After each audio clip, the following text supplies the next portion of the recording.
Olá pessoal, nesse vídeo vamos resolver 3 questões da prova de transferência externa na parte de matemática envolvendo cálculo diferencial e integral. Na primeira questão você tem essa integral definida sendo designada por A, e aqui é interessante a gente lançar a mão de uma técnica de integração por partes por tabulação. Então você coloca uma função que você quer derivar na coluna D e a função que é fácil de integrar na coluna I, que é o cosseno de x. E aí você vai colocar os sinais intercalados até que você chegue em zero para uma dessas colunas. Geralmente você vai chegar em zero para a coluna D, certo? Então você deriva o 2x e derivando o 2x você chega em 2 e derivando 2 você chega em zero. Integrando cosseno de x você chega em seno de x, integrando seno de x você chega em menos cosseno de x e integrando menos cosseno de x você chega em menos seno de x. Agora você vai fazer uma multiplicação dessa forma, levando-se em consideração os sinais que havíamos colocado de forma intercalada. Então, a integral A,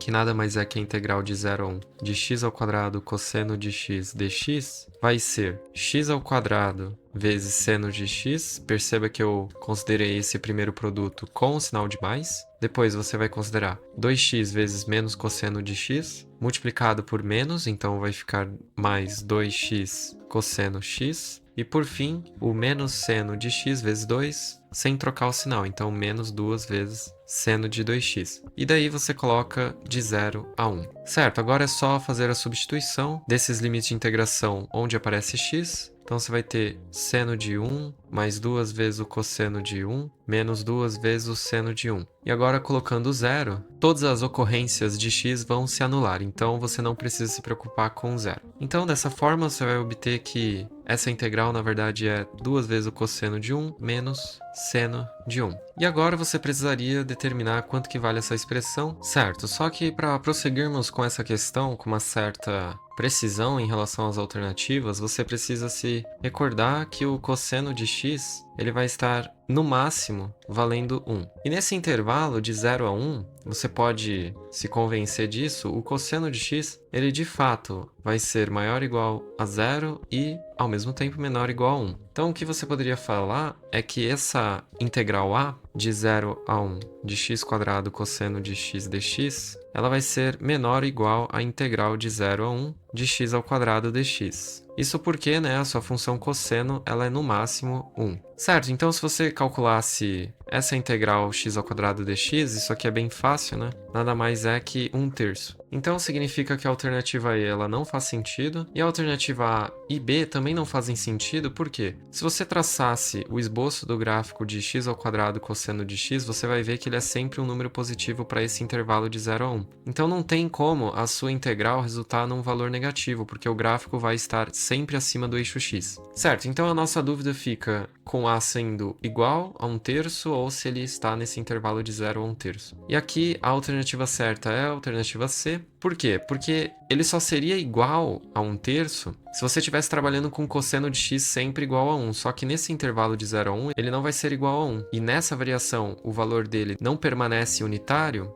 você chega à conclusão que o A precisa ser menor do que 1/3. E é uma questão interessante que, apesar de você conseguir calcular o valor analítico dessa integral, por meio da integral por partes tabular, você não precisava fazer todo o cálculo, bastaria ver, né, que o cosseno nesse intervalo, com x pertencendo a 0, indo no máximo até 1, ele está com um teto igual a 1 e, portanto, você consegue usar essa propriedade. E aí, se nós calcularmos esse valor de 2 vezes cosseno de 1 rad menos seno de 1 rad, você vai chegar à conclusão que, de fato, a alternativa certa é a alternativa que diz que A é menor do que 1/3. Então eu vou colocar aqui na calculadora 2 vezes cosseno de 1 rad menos seno de 1 rad. E como vocês podem estar vendo aí na calculadora, né, o cálculo foi feito considerando os radianos, e isso de fato é menor do que 1/3, 0,24 aproximadamente. Então é isso. Tem duas maneiras de você chegar na resposta certa, mas ficaria muito difícil você estimar o valor de cosseno de 1 e seno de 1 com uma certa precisão para chegar nessa conclusão. Certo, passando para a próxima questão, é uma questão típica de substituição. Então vamos dizer que o nosso x² mais 9 vale um certo u. Com isso, fazendo a derivada dos dois lados, você vai chegar que du é 4x²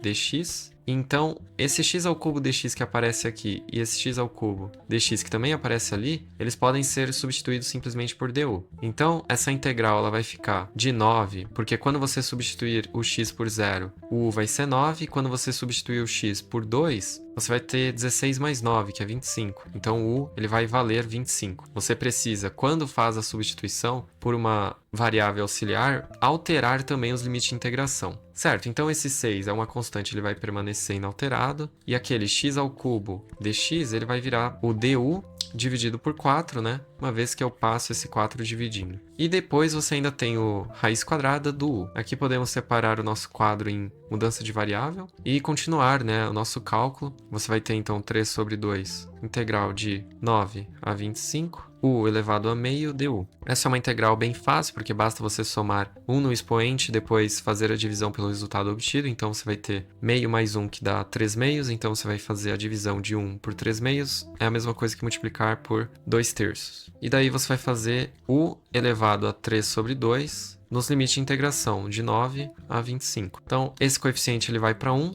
e, portanto, você vai ter 25 elevado a 3 sobre 2 menos 9 elevado a 3 sobre 2. 25 é a mesma coisa que 5 ao quadrado, e tudo isso estava elevado ao 3 meios. E o 9 é 3 ao quadrado e estava elevado ao 3 meios. Então, você na prática vai ter 5 elevado a 3 menos 3 elevado a 3. 5 ao cubo é 125 e 3 ao cubo é 27. Então, na prática, você vai obter o resultado de 98. E isso consta na alternativa D, uma mera substituição por uma variável auxiliar, né, notando justamente essa ocorrência do x³ dx ser simplificado para du sobre 4. E por fim, vamos resolver a última questão. É uma questão que você vai se utilizar do limite fundamental da trigonometria, que diz o seguinte: o limite de θ indo para zero do seno de θ sobre θ é igual a 1. Então você precisa dessa teoria para conseguir resolver esse problema. Então, perceba que aqui você tem um tangente de 3x. Tangente, podemos escrevê-la como seno de 3x sobre o cosseno de 3x. Então, nosso limite L, ele vai ser, na verdade, x tendendo a zero, do seno de 3x dividido por cosseno de 3x, tudo isso dividido ainda pelo 2x. Então, perceba que lá no nosso retângulo você precisa fazer com que o θ, que aparece aqui no argumento da função seno, e no denominador sejam evidentemente iguais. Então, eu tenho um seno de 3x, eu preciso fazer aparecer um 3x lá embaixo. E, para isso, eu vou fazer a multiplicação em cima e embaixo de 3x para não modificar a minha igualdade. Então, vou fazer uma mera reorganização aqui dos termos. Então, vou fazer o seno de 3x ficar em cima e embaixo dele o 3x em vermelho. Aí, o outro 3x que ficou em cima, ele vai se juntar ao 2x. E não se esqueça ainda, claro, do cosseno de 3x. Então agora, aplicando esse limite, eu não tenho nenhum problema, porque eu cancelo esse x com esse x. Essa primeira parte do meu limite vai resultar em 1. Então eu vou ter 1 vezes 3 sobre 2 dividido pelo 1 sobre cosseno de 3x, só que quando x vai para zero, você vai chegar em cosseno de zero, que dá 1. Então, na verdade, a sua resposta esperada tem que ser 3 sobre 2. Aí você deve estar se perguntando, mas não faz diferença se eu ir do lado direito ou do lado esquerdo de zero? Não, porque pelo limite fundamental da trigonometria, isso aqui vai dar 1 de fato. E o cosseno de 3x é uma função par, então não importa se você vem do lado positivo ou negativo. E aí você chega novamente na alternativa D. É isso, muito obrigado e nos vemos numa próxima.